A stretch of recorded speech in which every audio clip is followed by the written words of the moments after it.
Na valovih Radia Robin pa vas sedaj lepo pozdravljam, Katja Munih. Trg dela se nenehno spreminja, delovna mesta se preoblikujejo, ustvarjajo se novi poklici. In če posamezniki temu ne sledimo, kot kadar kmalu nismo več konkurenčni. Pa tudi, če že vrsto let opravljamo isti poklic pri istem delodajalcu, naprimer. Tudi v tem primeru se je proces dela zagotovo spremenil, nadgradil, moderniziral.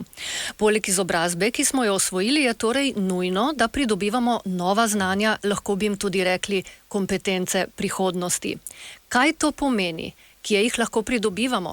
Odgovore na ta vprašanja bomo poiskali s pomočjo gosti iz Ljudske univerze Nova Gorica, ki ste se mi pridružili v studiu, torej s pomočjo direktorice Nade Uršič-Debeljak in Mojce Špacapan, organizatorke izobraževanja odraslih. Lepo pozdravljeni. Dober dan. Dober dan.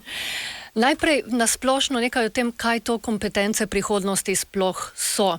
Mednje, tako pravijo, uvrščamo tako imenovane mehke vsebine, kot so digitalna pismenost, kreativnost, etičnost. Gospa Uršič-Debeljak, kaj vse še lahko uvrstimo v ta sklop? Kritično razmišljanje, reševanje problemov, spoprijemanje z izzivi, da se jih ne ustrašimo, ampak da v bistvu se zavedamo, da to je nujno.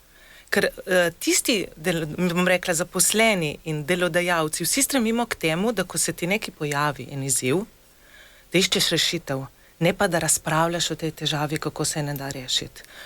Odnosi, empatija, skrb za drugega, to so zelo pomembne kompetence. Prej smo na kratko rekli, vodstvene kompetence so čisto drugačne, kot so bile. Zdaj vodimo z zgledom. Jaz sama kot direktorica sploh, to je čisto drugi način. Če ti hočeš kritično razmišljanje, če ti hočeš, moraš imeti sproščeno vzdušje med zaposlenimi. Se pravi, moraš skrbeti za dobre odnose. In to so te stvari, ki potem prispevajo k razvoju podjetja. Da nekdo, ki ima dobro idejo, ga ni strah priti do delodajalca in reči, jaz bi to tako, da bo dobil dej, ne govori neumnosti. K sreči se to vse spreminja, kaj ne? In to se spreminja in to so te kompetence, ki so potem, se bo Mojca dodala, nas ločijo od umetne inteligence. Ampak, če vas sedaj zovem z enim stavkom, formalna izobrazba ni več dovolj, bi se strinjali s tem, gospa Mojca Špacapan? Formalna izobrazba je definitivno zelo pomembna danes in bo še v prihodnosti, ker formalna izobrazba nam daje pač neko osnovo, temelj, v bistvu nas nauči, kako se naprej učiti, kako v bistvu nadgrajevati neka znanja, lastne sposobnosti, kako se znajti v bistvu v tej družbi, ki se zelo hitro spreminja, niti tisti, ki se ukvarjajo strokovno s tem, ne vejo točno, kakšna bo ta prihodnost, kako hitre, v bistvu preseneča jih, kako hitre so te spremembe. In dejansko za nas je pomembno, če ste prej omenili kompetence prihodnosti, da se naučimo v bistvu, da se opolnomočimo, kako biti odporni na te spremembe, kako sodelovati z umetno inteligenco in digitalizacijo, ki je tako zelo prisotna danes in bo v prihodnosti v bistvu še bolj. Na veliko področjih se ne govori o tem, da bo človek postal nepomemben. Samo v bistvu te vloge se bojo malček spremenile. Ne? Pomembno pa bo znati sodelovati, ne?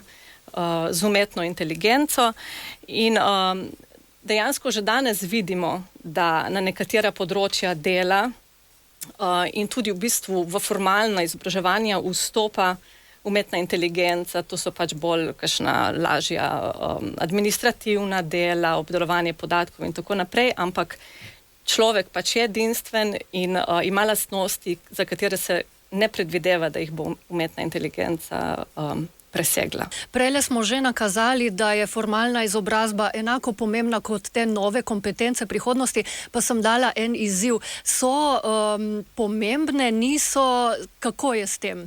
Se jih lahko priučimo, je to kar nekaj dano ali kako? Sigurno nekaj prinesemo na ta svet. Že po karakterju smo različni, eni bolj odprti, eni bolj zgovorni, eni bolj... Ampak da se pridobiti. Recimo, ena zelo pomembna kompetenca, ne samo prihodnosti, tudi že sedanjosti, je učenje učenja. To je zelo pomembno, ker če bomo želeli slediti vsem spremembam na vseh področjih, se moramo znati učiti. In to neprestano. To je to vseživljenjsko učenje, o katerem vsi govorimo, maga je treba začeti živeti. In potem na lungu to zdaj ljudem pomagamo. Ne samo, da se vpišejo v nek program, ali za pridobitev izobrazbe, ali za prosti čas, ali za osebno rast, ali za neko usposabljanje za delo. Tudi to, učiti se, verjeti vase, kako se učiti, pozitivno gledati na zadeve. To so vse te kompetence, ki jih bomo v prihodnosti še bolj potrebovali, ko se bo svet še hitreje vrtel. In prinašal nove izzive, kaj ne? In prinašal nove izzive, tako. Ker digitalne kompetence, to so en košček. Večinoma se govori o teh kompetencah, ne? Ampak to so samo en košček. Tu lahko seveda na Lungu zelo pomagamo. Zdaj konec meseca bodo rezultati enega razpisa za dvig digitalnih kompetenc. Jaz upam, da ga dobimo, računam, potrudili smo se in bom ogromno možnosti, nešteto tečajev za dvig teh, s tem, da bi mogoče poudarila to digitalizacijo, da v uvrščanju v skupine bo že s pomočjo se pravi e-vprašalnik, spletni vprašalnik, v katero skupino po svojem predznanju sodiš. Tako da je že to, kar je Mojca prej rekla, kombinacija, ampak to pa, da moramo ves čas se učiti, to je pa temeljno pravilo in navodilo za naprej, če želimo obstati. Tako. In na Ljudski univerzi Nova Gorica se obetajo tudi delavnice. Gospa Mojca Špacapan, kaj pripravljate? V naslednjem tednu bomo imeli na Ljudski univerzi stojnice znanja, dneve svetovalnih središč, v bistvu po celi Sloveniji so, in v okviru teh dni bomo izvedli tudi delavnico prav s to temo kompetence prihodnosti, ki pa je sicer nastala na podlagi priročnika, ki je bil razvit v okviru mednarodnega projekta, Erasmus Plus projekta. V njem smo sodelovali s 5 evropskimi državami, s pomočjo fokusnih skupin zbrali 4 temeljne kompetence prihodnosti ter našli načine, neke metode, vaje, kako spodbuditi predvsem ranljivejše ciljne skupine, mlade, ki vstopajo na trg dela, ali pa tisti, ki z različnimi vzroki v bistvu težje ali pa so že na robu, da mogoče se težje vključijo nazaj na trg dela, spodbudimo, ozaveščamo jih, kaj je pomembno, kako v bistvu spet ponovno razvijati in naprej razvijati te pomembne kompetence prihodnosti. Delno ste že odgovorili na moje naslednje vprašanje, koga vse vabite medse? Za koga so te kompetence pomembne? Slišali smo kar za vse, ampak povabimo še specifično. Tako 20. naslednji teden, 20. septembra ob 8. zjutraj na Ljudski univerzi. Dejansko na to delavnico vabimo res vse, ki čutijo, da bi rabili malček podpore, nova znanja, nove informacije, kako se lažje vključiti na trg dela ali pa na družbo, okolje bivanja nasploh.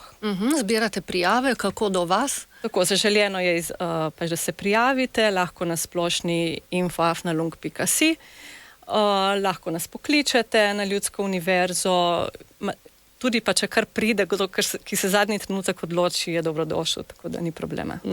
In če še malo spregovorimo o teh kompetencah in o recimo prihodnosti, do leta 2030 naj bi na svetovnem trgu skoraj 400 milijonov delavcev zaradi porasta avtomatiziranih rešitev bilo prisiljeni k poklicni prekvalifikaciji.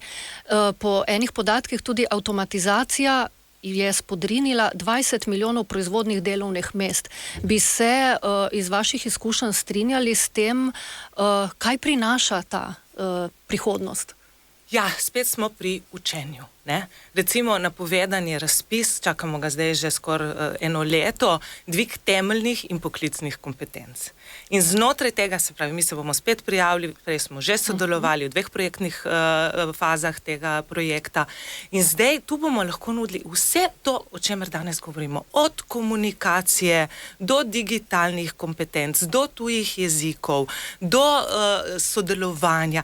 To bodo vse tečaji 50-60 urni, brezplačni za odrasle ljudi, se pravi, veliko manj bo omejitev, prej so bile omejitve, nižja izobrazba, pa zdaj bo za vse, ki potrebujemo, ker izobrazba je temelj, kompetence pa moramo graditi, to smo prej že rekli, tako da jaz res čakam ta razpis, naj bi bil konec septembra, se pravi, dokler oni pol pregledajo, mi prijavimo, da čim prej, ker to bomo pol izvajali do, ne vem, leta 2027-2028, to bo konkreten projekt in tu bodo ljudje lahko res dobili te, bom rekla, ne samo kompetence, ampak tudi ta občutek, ker meni se zdi to pomembno poudariti, da se učimo na prijeten način.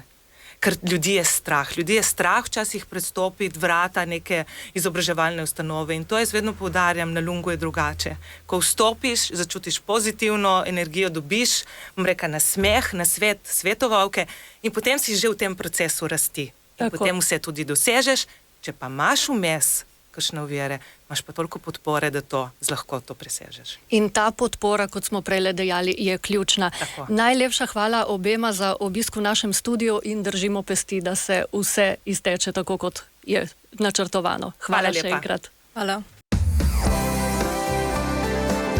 Radio Robin.